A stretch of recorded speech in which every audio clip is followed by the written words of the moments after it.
Hello, Ollie. Hi, Ian. The defeat the other day, that there'd be no major inquest. Have you worked out why your team played the way they did now? Yeah, well, of course, you analyze the games as you normally do, and I think it's been made a lot of it, of course, because it was top against bottom, but that's Premier League, and I think people show a lack of respect for Sheffield United as well because I think they've been unlucky this season, and this game they got what they have deserved so many times earlier.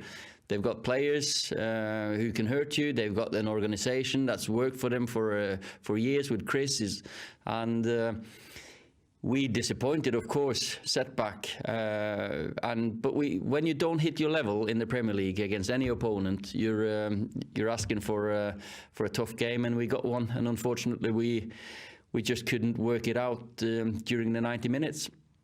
Obviously, before that game, you were on a good run in the league. But in terms of a warning for your side, what sort of a warning was that result the other night, and what can that actually do moving forward? Can it be a benefit, maybe? Well, you never want to lose a game to learn from it. You want to learn from the games you win, and we've been terrific. We've been consistent.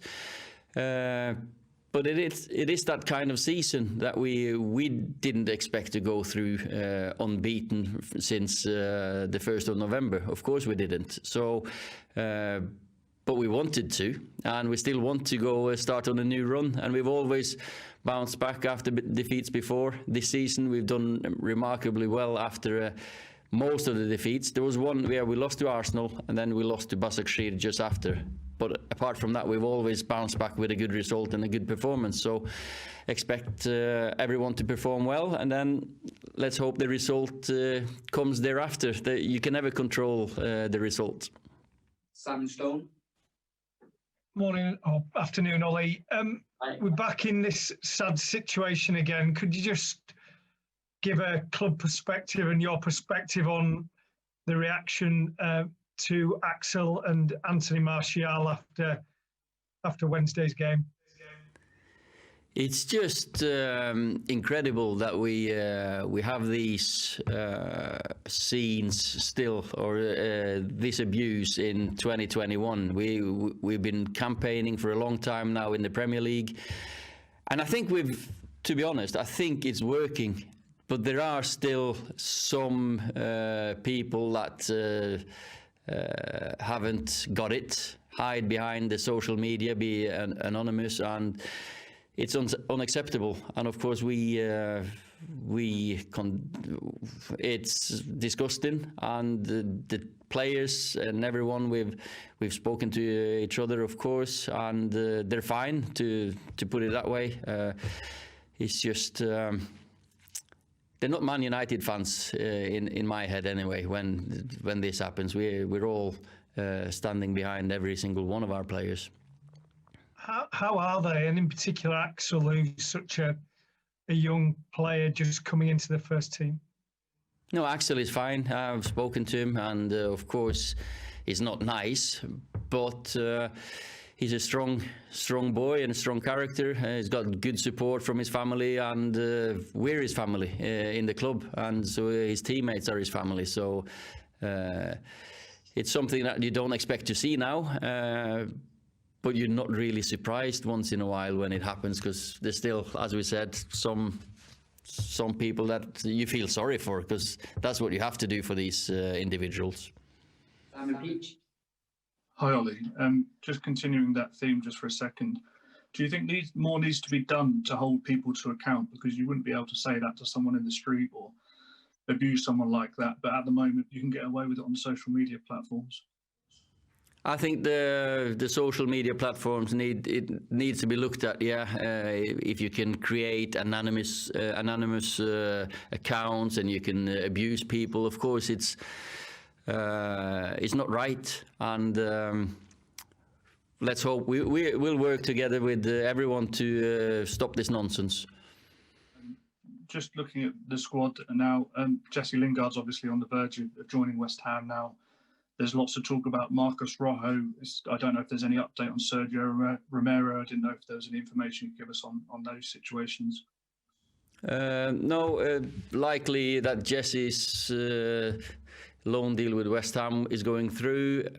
Likely that Marcos goes back to Argentina. A little bit of paperwork left to be done, I think. Sergio, I've not heard anything there apart from that he'll be with us the rest of his contract.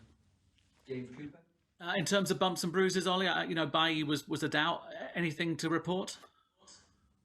He's travelling to Arsenal. Yeah. Apart from that, we didn't get any other losses on Sheffield United, and the points. The players are all fit and rearing to go.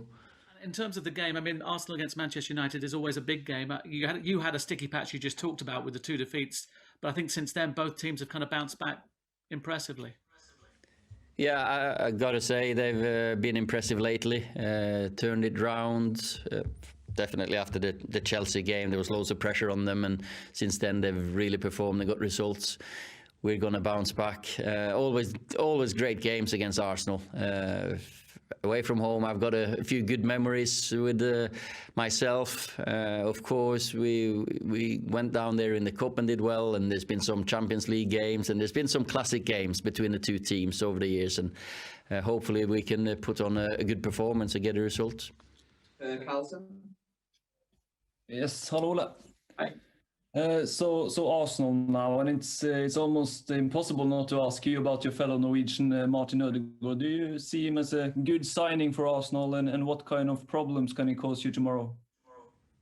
Yeah, Martin is a very talented young player, and we know from the national team that he can cause any team problems. So I just hope he's not finding his form on Saturday. Wish him all the best. He's a good boy, good attitude, right character. So I'm sure they've made a good signing there. James Savundra. Ollie, it looks likely that Jesse Lingard's loan spell with West Ham will be confirmed a bit later today. What are your hopes for him during his time there? And can you see him coming back into the fold after his time there and coming back into the first team setup? We want Jesse to come back here revitalised and having shown at West Ham how good a player is, of course. He's just been unfortunate with a couple of issues, some periods that he had to stay away from us with the COVID and isolation, with the close contact. And he's just, the rest of the team has done well. We've had little to no injuries, and he's not forced his way into the team, unfortunately. I just want him to go there and enjoy himself, show how good a player he is, and come back as a Man United player through and through. Last question is for Andy Mitten. Hi, Ollie. Hi.